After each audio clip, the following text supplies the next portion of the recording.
नमस्कार दोस्तों। The psychology of money की बुक समरी में आपका बहुत बहुत स्वागत है। तो चलिए आज की बुक समरी को शुरू करते हैं। इस बुक को मॉर्गन हाउसल द्वारा लिखा गया है। यह बुक पैसे की मनोविज्ञान, निवेश, धन प्रबंधन यानी मनी मैनेजमेंट और वित्तीय सफलता के पीछे की मानसिकता पर आधारित है। सबसे पहले हम बात करते हैं, क्या आपको यह किताब पढ़नी या सुननी चाहिए? अगर आप पैसे को समझना, सही निवेश करना और वित्तीय सफलता पाना चाहते हैं तो द साइकोलॉजी ऑफ मनी जरूर पढ़ें, जरूर सुने। यह आपको धन का सही दृष्टिकोण अपनाने में मदद करेंगी और आर्थिक रूप से स्वतंत्र बनाने की दिशा में प्रेरित करेंगी। तो अब आपने इस बुक समरी को सुनने का निर्णय ले लिया है, तो चलिए आज की बुक समरी को शुरू करते हैं। द साइकोलॉजी ऑफ मनी किताब बताती है कि धन को लेकर हमारा व्यवहार, भावनाएं और मानसिकता कैसे हमारी आर्थिक स्थिति को प्रभावित करती है। यह किताब इस बात पर जोर देती है कि पैसे से जुड़ी सफलता केवल गणित और रणनीति पर निर्भर नहीं करती, बल्कि इस बात पर भी निर्भर करती है कि हम पैसे के बारे में कैसे सोचते हैं, निर्णय लेते हैं और उसे कैसे प्रबंधित करते हैं। चलिए इस बुक के मुख्य अध्यायों को हम लोग डिटेल में समझते हैं। अध्याय 1, सभी लोग पैसे को अलग तरह से देखते हैं। हर व्यक्ति का वित्तीय व्यवहार उसके अनुभवों पर आधारित होता है।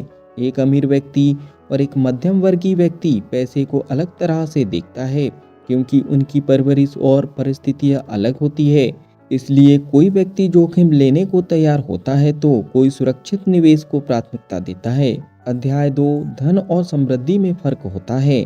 धन यानी वेल्थ, आपके बैंक खाते में कितना पैसा है। समृद्धि यानी रिचनेस, आप कितना दिखावा करते हैं और आप अपनी संपत्ति को कैसे प्रदर्शित करते हैं। वास्तविक अमीरी यानी ट्रू वेल्थ, जो पैसा आप खर्च नहीं करते बल्कि भविष्य के लिए बचाते और निवेश करते हैं, उसे वास्तविक अमीरी कहते हैं। इसलिए असली संपत्ति वही होती है जिसे आप अपने भविष्य के लिए संभाल कर रखते हैं, ना कि वह जिसे आप दिखावे के लिए खर्च करते हैं। अध्याय 3, पैसे से जुड़ी सफलता का सबसे बड़ा राज संयम और धैर्य है। बड़ी संपत्ति बनाने के लिए धैर्य यानी पेशेंस और संयम यानी डिसिप्लिन सबसे जरूरी है। शेयर बाजार और निवेश में लंबी अवधि तक धैर्य रखना ही सबसे बड़ा लाभ दिखा सकता है। वॉरेन बफेट के उदाहरण से यह समझाया गया है कि उन्होंने निवेश से इतनी बड़ी संपत्ति केवल इस वजह से बनाई क्योंकि उन्होंने कई दशकों तक संयम बनाए रखा। अध्याय 4, भाग्य और जोखिम को समझे। कई बार लोग बहुत मेहनत के बावजूद अमीर नहीं बन पाते क्योंकि उनके नियंत्रण से बाहर की चीजें जैसे मंदी, आर्थिक संकट उन पर असर डालती है। वहीं कुछ लोग बिना अधिक मेहनत के भी अमीर बन जाते हैं क्योंकि उन्हें सही समय और सही मौके पर सही निर्णय लेने का मौका मिला। इसलिए अपनी सफलता या असफलता को केवल अपने प्रयासों से जोड़कर नहीं देखना चाहिए, बल्कि भाग्य और जोखिम के प्रभाव को भी समझना चाहिए। अध्याय नंबर 5, पैसे को स्वतंत्रता के रूप में देखें। असली अमीरी महंगे सामान खरीदने में नहीं बल्कि समय और स्वतंत्रता में होती है। जब आपके पास पर्याप्त पैसा होता है तो आप अपनी जिंदगी को अपनी शर्तों पर जी सकते हैं। इसलिए वित्तीय सफलता का असली मतलब यह है कि आपके पास यह आज़ादी हो कि आप कब, कहां और कैसे काम करना चाहते हैं। अध्याय 6, निवेश में सबसे बड़ी कुंजी समय है। निवेश में सफलता का सबसे बड़ा रहस्य यह नहीं है कि आप कितने अच्छे स्टॉक्स चुनते हैं, बल्कि यह है कि आप कितने लंबे समय तक निवेश में बने रहते हैं। कंपाउंडिंग यानी चक्रवृद्धि ब्याज का जादू तभी काम करता है जब आप अपने निवेश को लंबी अवधि तक बनाए रखते हैं। अध्याय 7, कम खर्च करने और बचत करने की आदत डालें। अमीर बनने का सबसे आसान तरीका है कम खर्च करना और ज़्यादा बचत करना। जरूरतों और इच्छाओं के बीच फर्क करना सीखें। अपनी लाइफस्टाइल को जरूरत से ज़्यादा अपग्रेड करने से बचें, क्योंकि इससे भविष्य में वित्तीय अस्थिरता आ सकती है। अध्याय 8, लालच से बचें और सादगी को अपनाएं। जब लोग बहुत अधिक पैसा कमाने की लालसा रखते हैं तो वे बड़े जोखिम लेने लगते हैं और कई बार गलत फैसले ले बैठते हैं। अमीर बनने के लिए स्मार्ट निवेश और लॉन्ग टर्म प्लानिंग की जरूरत होती है, ना कि अनावश्यक जोखिम उठाना। वॉरेन बफेट की तरह सादगी को अपनाने से लंबे समय में वित्तीय सफलता मिलती है। अध्याय 9 पैसे के मामले में लचीलापन बनाए रखें। वित्तीय स्थिरता पाने के लिए आपको अपने निवेश और खर्च में लचीलापन रखना चाहिए। अगर आप हर समय पैसा निवेश करके बिल्कुल खाली हो जाते हैं तो किसी भी आपात स्थिति में आप मुसीबत में आ सकते हैं।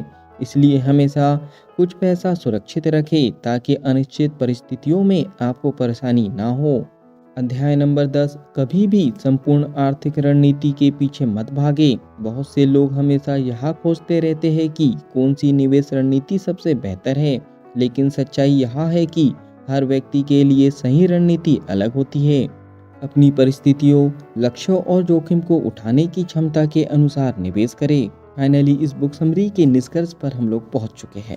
द साइकोलॉजी ऑफ मनी हमें यह सिखाती है कि पैसे से जुड़ी सफलता केवल रणनीति और तकनीकी ज्ञान पर निर्भर नहीं करती, बल्कि इस बात पर भी निर्भर करती है कि हम धन के बारे में कैसा सोचते हैं और कैसे व्यवहार करते हैं। इस बुक में बताई गई सबसे महत्वपूर्ण सीख: पहला, धैर्य और संयम ही सबसे बड़ी संपत्ति है। दूसरा, निवेश का सबसे बड़ा राज लंबे समय तक टिके रहना है। तीसरा, लालच से बचे और सादगी अपनाएं। चौथा, भाग्य और जोखिम को समझे और सही वित्तीय निर्णय ले। पांचवा, अमीरी का असली मतलब है स्वतंत्रता और मानसिक शांति। अगर आप वित्तीय सफलता हासिल करना चाहते हैं तो केवल पैसा कमाने पर ध्यान ना दें, बल्कि पैसे की मानसिकता को समझे और स्मार्ट निर्णय ले। अगर यह बुक समरी आपको अच्छी लगी हो और अगर आप इस बुक को पढ़ना चाहते हो तो नीचे दी गई लिंक से आप बुक खरीद सकते हो और पढ़ सकते हो। अगर इस बुक से आपने कुछ भी नया और अच्छा सीखा हो तो जल्दी से वीडियो को लाइक कर दो। कमेंट्स करके बताओ कि इस बुक से आपने क्या नया सीखा है और क्या आप आगे सीखना चाहते हो। इस बुक समरी को और भी लोगों तक के शेयर कर दीजिए, क्योंकि जब हम दूसरों की हेल्प करते हैं तो ये नेचर हमारी हेल्प करता है। अगर आप चाहते हो कि ऐसी ही वैल्यूएबल बुक समरी आपको रेगुलर मिलते रहे तो जल्दी से चैनल को सब्सक्राइब कर दीजिए, बेल आइकन को दबा दीजिए ताकि ऐसे ही वैल्यूएबल बुक समरी की नोटिफिकेशन टाइम टू टाइम आपको मिलते रहे। बाकी हम लोग मिलेंगे नेक्स्ट बुक समरी में इस तरह हंसते हुए, मुस्कुराते हुए, लाइफ में आगे बढ़ते हुए, कुछ नया नया सीखते हुए। Thank you so much.